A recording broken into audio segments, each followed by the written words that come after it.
troisième et dernière partie de l'Africa Newsroom. Le plateau est toujours au complet avec nos invités, Maître Amouli Reti, Caroline Maïzo et notre éditorialiste Jean-Marie Bitomo. Place à présent à l'actualité économique. Selon les dernières estimations, le Mali devrait connaître une croissance de 5,3% en 2017 et de 5% en 2018. Seulement, les incertitudes liées à la situation sécuritaire pourraient mettre à mal ces prévisions. Les détails avec Birama Saounera. L'économie malienne devrait connaître une croissance de 5,3% en 2017 et 5% en 2018, selon le FMI, Fonds monétaire international. Ces performances seront portées par les résultats qu'enregistrera le secteur agricole et par les dépenses publiques. Cependant, les incertitudes liées à la situation sécuritaire du pays pourraient mettre à mal ces prévisions de croissance. La loi de finances 2017 tient compte de cet objectif tout en satisfaisant aussi les besoins urgents sur le plan des dépenses liés à l'accord de paix et à la sécurité. La loi de finances 2018 visera à maintenir les dépenses dans les limites des ressources budgétaires tout en protégeant les dépenses sociales et en stimulant l'investissement public à moyen terme. Le taux d'inflation, quant à lui, devrait atteindre 1% en fin 2017 et 1,4% en 2018. Selon l'institution monétaire internationale, les autorités maliennes ont réaffirmé leur engagement à réduire le déficit fiscal à 3% du produit intérieur brut du pays d'ici 2019, en accord avec la norme établie par l'UEMOA, Union économique et monétaire ouest-africaine, en la matière. Le déficit budgétaire malien dans lequel nous sommes aujourd'hui, c'est un déficit qui tend à respecter les 3%. Mais en réalité, dans les faits, le Fonds monétaire l'a dit dans son rapport que c'est un déficit qui est très fragile. Parce que la question sécuritaire peut à tout moment submerger notamment ce rapport du FOS, dans le cadre du respect des convergences imposées par l'UEMOA en matière de gestion budgétaire. Donc, il est évident que le Mali, en 2018, va connaître vraiment des soubresauts au niveau notamment des indicateurs économiques réels, avec la question des élections en 2018. Au vu de ces bonnes performances, le FMI a décidé de décaisser près de 25 milliards de francs CFA en faveur du Mali. Et c'est dans le cadre de l'accord au titre de la facilité élargie des crédits signée avec le pays en 2013. Alors, Monsieur Maïzo, les autorités maliennes se félicitent de cette performance, mais on est encore loin des 7% de moyenne enregistrés dans la région Afrique de l'Ouest. Moi, je ne suis pas, partisan des chiffres économiques 5%, 7%, tant qu'il n'y a pas de redistribution. Parce que la question qu'on doit se poser, c'est que représentent ces chiffres par rapport aux Maliens lambda? Est-ce que la croissance de 5%, ça fait 5% des graines de riz en plus sur l'assiette du Malien? Tant que cela ne sera pas le cas, ça sera pour satisfaire toujours la Banque mondiale, les fonds monétaires internationaux, les Occidentaux, avec un modèle économique où la croissance résume tout. Mais cette croissance est basée sur quoi? Est-ce que c'est basé sur les services, l'industrie, l'agriculture, ou c'est juste la vente des matières premières, par exemple, à l'extérieur, qui fait qu'on a cette croissance? Donc, 3,3% et 5% en 2018, c'est bien beau. Mais qu'est-ce qui changera concrètement dans la vie quotidienne des Maliens? Est-ce que cesseront-ils de compter, par exemple, les CDK, cesseront-ils de compter sur ces de Montreuil, par exemple, pour vivre, ou les 5%, bon, ces de Montreuil sentiront-ils qu'il y a 5% de charges en moins parce que l'économie malienne a connu une croissance de 5%.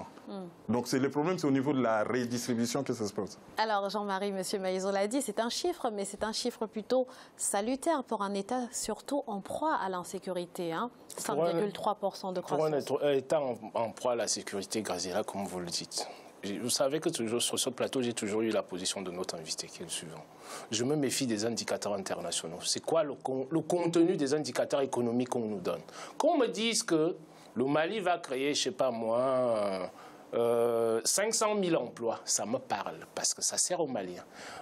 C'est-à-dire quand on fait le PIB c'est quoi? On nous parle de croissance dès l'instant que vous avez rajouté. On sait aujourd'hui que l'or du Mali est énormément exploité aujourd'hui par des forces extérieures en tant que telles.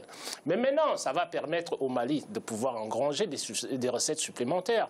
Comme notre invité vient de se poser la question, est-ce que ça bénéficie aux Maliens? J'ai toujours dit sur ce plateau que moi, le chiffre croissance n'a aucun intérêt pour moi.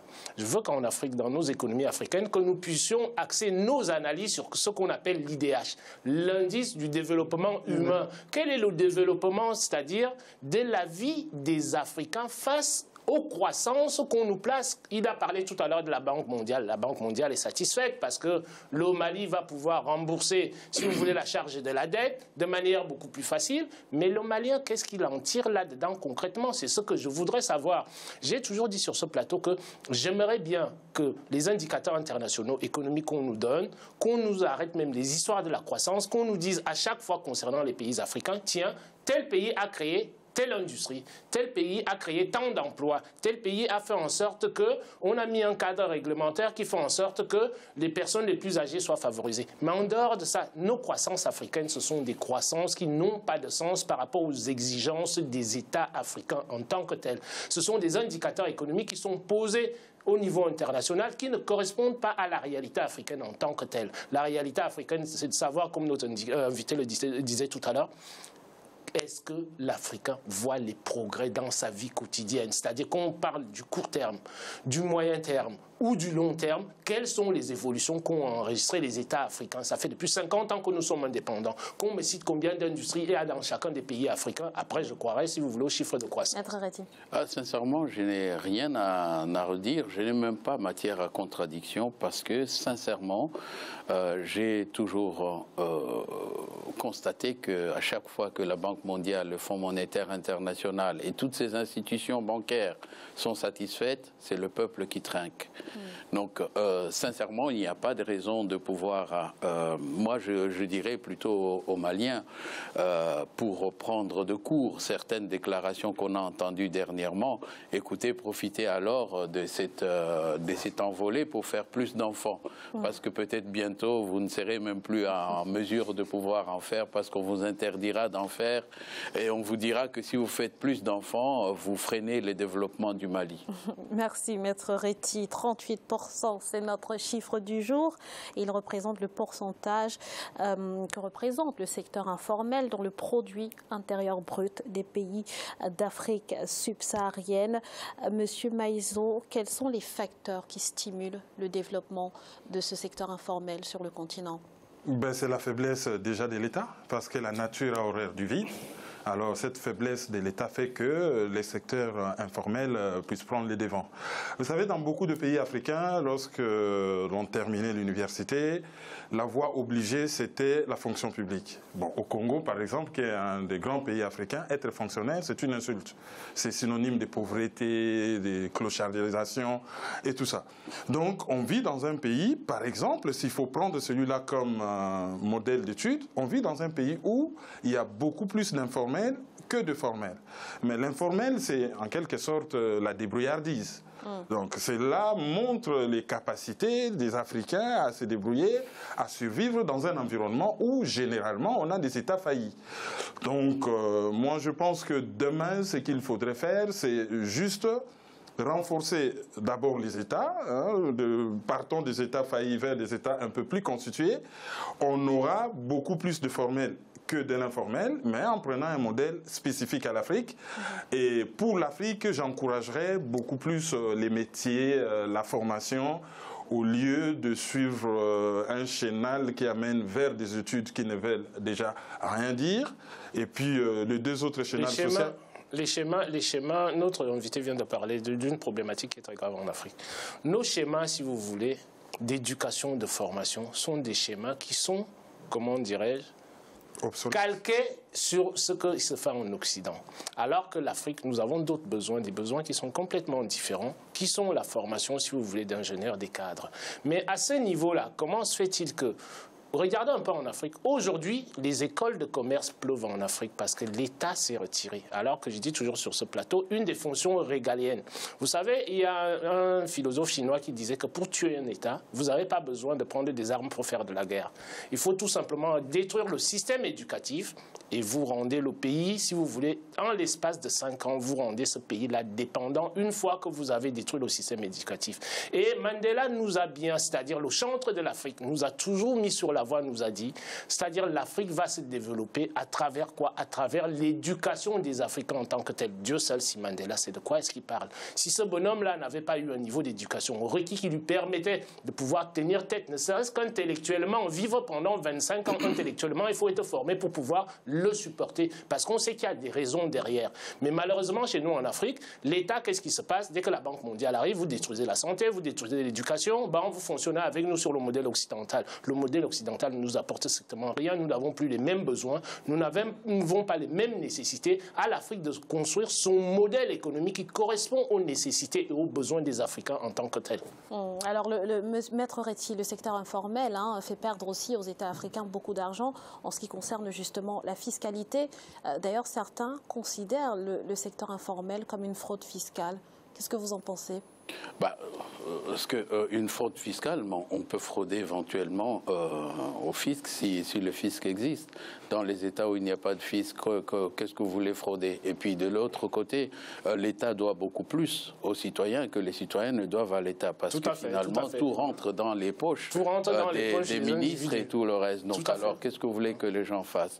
C'est-à-dire qu'il n'y a pas besoin de formaliser ce secteur? Non, le vrai problème de l'informel chez nous, c'est que malheureusement, j'ai entendu vos collègues de la presse ascenser certaines personnes comme étant des millionnaires africains. Mais quand vous allez regarder, ce monsieur n'est qu'un commerçant, il vend, il fait beaucoup d'argent très rapidement. Il n'y a pas de construction d'un système industriel qui permette au pays d'aller beaucoup plus loin. Il n'arrive pas à s'industrialiser. C'est le capitalisme clanique, un capitalisme de consommation, comme disait un célèbre professeur Kayemba Ntamba.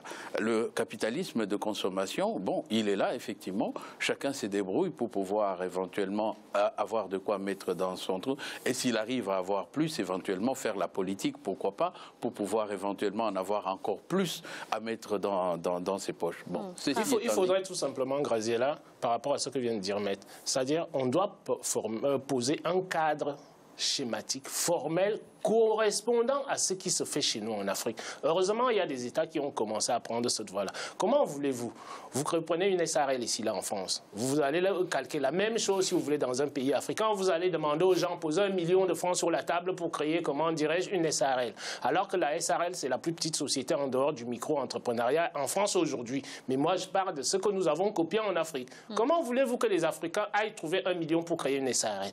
Nos dirigeants ne réfléchissent pas, si vous voulez, à nos nécessités par rapport aux moyens dont nous disposions. Donc il est impératif maintenant de se dire que pourquoi est-ce qu'on ne dirait pas aux jeunes qui sortent des écoles, ok, on veut formaliser le système. Donc qu'est-ce qu'on fait? On vous met en place un cadre où vous créez une entreprise, comment dirais-je, avec 50 000 francs CFA, avec 10 000 francs CFA, en fonction, et à travers ça, qu'est-ce que vous faites? Vous encouragez l'esprit d'entreprise, tout simplement. Pourquoi? Parce que les gens ont les moyens qui leur permettent de pouvoir entreprendre. Mais si vous mettez, c'est-à-dire la barre trop haute, évidemment, vous n'avez personne. Et maintenant aussi, inciter les banques derrière. Les banques, comme disait, comment dirais-je, Maître Retti là tout à l'heure, nos banques, c'est quoi? C'est accorder que des crédits à la consommation. Il y a un jeune qui arrive avec un petit projet, qui est un projet qui peut se développer à terme. Nos dirigeants le négligent. Qu'est-ce qui se passe? On se dit que ce sont que des grands projets. Les banques accordent que des crédits commerciaux en tant que tels. Vous n'avez aucun crédit d'investissement qui est vraiment accordé dans nos États africains. Pour enchérir sur les SARL, en observant très bien les sociétés, le modèle des sociétés créées en Afrique, le seul modèle qui marche, ce n'est pas Retti, Graziella, Jean-Marie et Maïzo, non. C'est Retti et fils, Retti et frère, Retti et... Donc, tant que ça reste effectivement un capital familial, là, je peux créer ma société. Mais lorsqu'il est question qu'on mette nos capitaux ensemble, ça ne marche pas. Merci à tous les trois pour ces précisions. C'est à présent la fin de cette émission. Notre dossier de ce jeudi sera consacré au procès Hissène Habré. Le tribunal spécial de Dakar a-t-il rempli son rôle? Eh bien, nous en parlerons sur ce plateau. Maître Amouli-Reti, merci d'avoir été avec nous sur ce plateau. C'est moi qui vous remercie. Je rappelle que vous êtes avocat. Monsieur Kerwin Maïzo, merci également d'avoir été avec nous. Je rappelle que vous êtes journaliste et analyste politique. Et mon blog, c'est maïzo.com, où j'analyse l'actualité politique africaine en français et congolaise en lingala. Et merci à vous, Jean-Marie, pour votre présence. Au revoir, Graziella, et au revoir à nos téléspectateurs et téléspectatrices. Merci à vous, chers téléspectateurs, de nous avoir suivis. Restez avec nous dans quelques instants, le journal de la rédaction.